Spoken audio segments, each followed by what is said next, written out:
만학도 아니에요. 아니 만학도 기준을 누가 35세로 한 거예요? 85세로 좀 올려야 될 것 같아요. 다섯 번째 키워드. 빠밤. 호칭. 그렇지. 삼촌이모. 삼촌. 저희 과 대표가 뭐라고 호칭을 불러야 될지 몰라서 인사만 하고 그 다음으로 대화가 이어지지가 않는다는 거예요. 좋은 호칭 있잖아, 언니.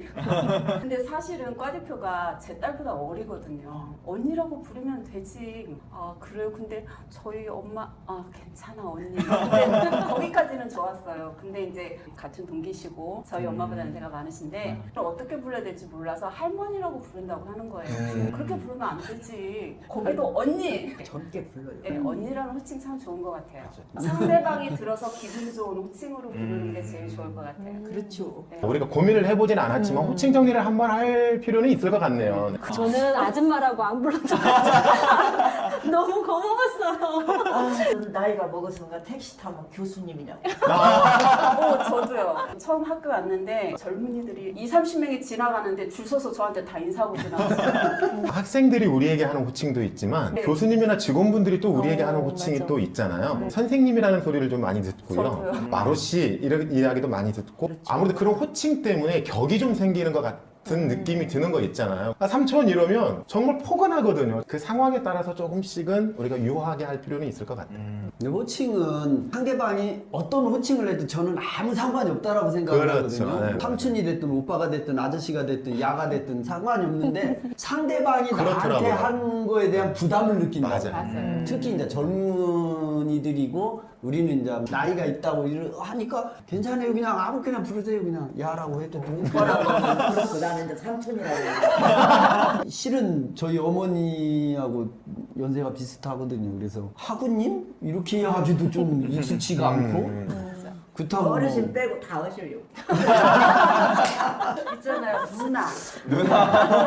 누나 좋습니다. 네, 누나로 할게요. 좋죠. 저는. 네, 내가 얼마나 젊어지고. 좋아. 젊은 사람 중에서는 호칭을 어떻게 해야 될지가 좀 애매해서 아예 안 부르시는 경우도 맞아요. 많다고 하더라고요. 맞아요. 맞아요. 삼촌 이모 꼴들이 제일 많아서 호주 친구가 한국에 와서 왜 이렇게 이모가 많냐고 뭘 먹으러 가면 다 이모래. 여섯 번째 키워드. 빠밤. 가정. 가정.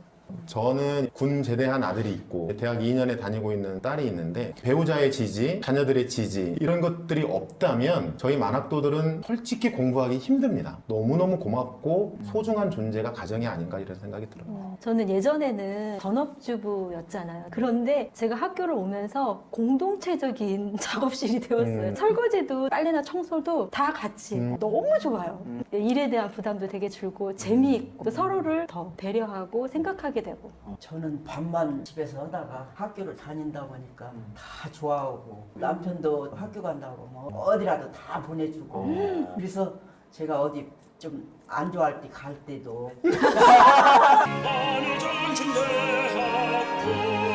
초등학교만 나오고 밤만 할 때는 며느리들이나 엄청 재밌게 막 이야기를 하는데 만날 등뒤어가 섰고 그랬는데 지금은 좀 알아들을 수도 있고 길을 피워요 좀. 아유. 그래서 만학이라도 꼭 배워야겠다는 걸 알고. 박수 한번 쳐드리죠.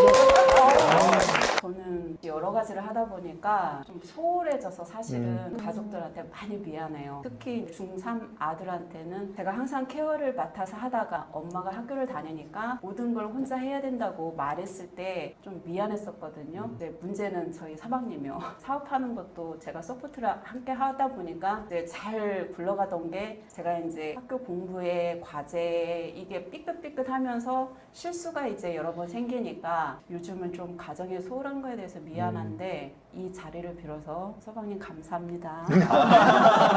갑자기 영상이 젊은이들은 취업에 대한 걱정이 있다면 우리는 가정에 대한 걱정이 있죠. 그런 부분에서의 무게는 비슷할 것 같은데 가정은 소중하니까 지켜야 되고 생각해야 되고 고민해야 되고 하는 그런 부분인 것 같아요. 결국은 가정에 대한 것은 라이프 스타일을 완전히 바꿔버리는 거거든요. 이 라이프 스타일을 바꿈에 있어서 우리는 미안해하는 것이 사실이고 그럼에도 불구하고 우리는 최선을 다하고 있는 게 또 그렇죠. 맞거든요. 그런데 이제 맞아요. 가족들이 보기에는 소홀한 것 같아 라고 이야기를 하거든요. 자녀들에게 최선을 다해서 살면서도 늘 미안한 미안해. 것. 네. 이게 가정인 미안해. 것 같아요. 코로나가 되면서 가정이 학교가 됐잖아요. 각자의 방이 교실이 돼버린 거예요. 각자 노트북이나 컴퓨터를 놓고 비대면 수업을 하고 있잖아요. 아, 엄마 공부할 때는 자기네들이 재료를 사다가 밥을 해주고, 그렇게 저는 학교에 오면서 모든 행복도가 다 높아졌어요. 정말 저는 학교가 행복하답니다. 학교가 진짜 모든 분들의 삶에 좋은 영향을 미치는 것 같아서. 네, 맞아요. 진짜 학교 안 다녔으면 그런 호강 못 얻지. 맞아요. 마지막 키워드. 빠밤. 만학도라 좋은 점. 저는 수업 들을 때 교수님하고 공감도 잘 되고 토론할 때도 생활의 지혜가 저희는 많잖아요, 20대들보다. 그래서 토론 수업도 더 재밌어하고 자기 삶을 얘기하면서 치유도 되는 것 같아요. 그래서 만학도의 좋은 점은 공감하는 능력과 생활의 지혜. 저는 만학도의 좋은 점은 열 수 있어서 좋다. 첫째, 입을 열 수 있어서 좋다. 좋은 충고와 경험에 대한 현실적인 것을 이야기해 줄 수 있는 입을 열어서 좋다.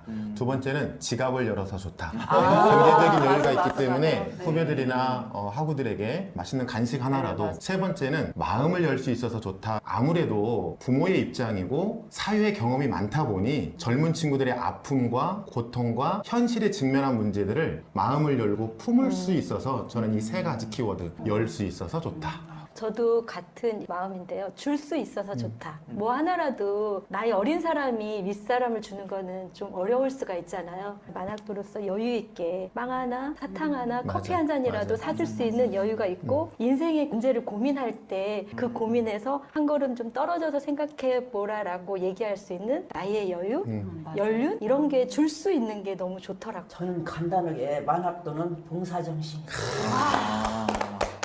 저는 저 혼자만 만학도일 줄 알고 굉장히 걱정을 많이 했는데 만학도도 아니에요. 네, 젊은 와보니까 너무나 많은 거예요. 너무 이 학교가 반갑고 너무 좋았어요. 아니 만학도 기준을 누가 35세로 한 거예요? 좀 올립시다. 좀 85세로 좀 올려야 될 것 같아요. 네. 경험인 것 같아요. 만학도의 그럼요. 장점은. 그리고 어떤 살아온 지혜나 지식도 물론 이제 그동안 많이 쌓았긴 했지만 경험들이 토대가 돼서 공부하는데 도움도 더 되고 대화할 수 있는 거리도 많이 생기고 그런 여유도 생기고 이러는 것이 이제 만학도의 장점인 것 같기도 하고 만학도로서 조심스러운 분은 또 많이 많죠. 있어요. 맞아. 우리 젊은이들한테 폐가 되지 않을까라고 하는 수업할 때도 그렇고 행동할 때도 그렇고 그런 부분들은 많이 조심스러워요. 젊은이들 우리를 어떻게 생각할까라고 하는 것도 조금 처음에는 막 두렵더라고요. 근데 만학도라서 좋은 점이 아무래도 20대 친구들이 교수님이나 학교에 건의하는 것들을 되게 부담스러워하는 게 사실이에요. 근데 이제 아무래도 만학도들은 교수님하고 연배가 비슷하기 때문에 그런 걸 연결해주는 브릿지 역할을 가끔 하기도 해요. 그러면 마지막으로 학생들에게 하고 싶은 말씀 한마디만 해주시면 감사하겠습니다. 사랑합니다. 지금 20대들은 마음껏 즐기고 좀 더 열정적이었으면 좋겠다는 생각을 많이 해요. 이 꽃다운 20대를 정말 멋지게 잘 보냈으면 좋겠어요. 너무나 이렇게 젊은 척에서 공부하니까 어떤 때 염치 없고 좀 미안한 감도 있고 주책이 없는가 싶은 생각이 들어서 좀 조심스러워요. 만학도로서 젊은이들을 보면 집에 있는 아들, 딸을 보는 것 같아서 함께 있어줘서 너무 고맙고 엄마는 아니지만 엄마처럼 대하고 싶은 이모로 같이 있어줘서 너무 고마워. 제가 예전에 읽었던 책 중에 사람을 얻는 기술이라는 책이 있어요. 첫 번째로 어떤 예화가 나오냐면 상대방의 실수나 잘못은 쳐다보지도 마라. 그래서 저는 모든 사람의 관계에 있어서 상대방의 실수나 흠이나 잘못된 부분을 바라보기 시작하면 정말 힘들거든요. 그래서 저는 세상에서 여러분이 살아가시고 학교 생활을 하실 때 상대방의 실수나 잘못은 쳐다보지도 마라. 그래서 서로가 화합하고 융합하고 소통하는 그런 학교 생활 되면 참 좋겠습니다. 지금까지 한일야신대의 꽃 만학도 분들과 함께 공감 이야기 나눠봤는데 어떠셨어요? 즐거우셨나요? 너무 행복했습니다. 네. 저도 함께 할 수 있어 너무 감사했고 선물을 얻어가는 기분인 것 같아요. 앞으로 한일 CTL 또 유익하고 재미있는 컨텐츠들로 찾아뵐 테니까 많은 관심과 사랑 부탁드립니다. 한일 CTL 구독, 좋아요. 알림 설정! 부탁합니다.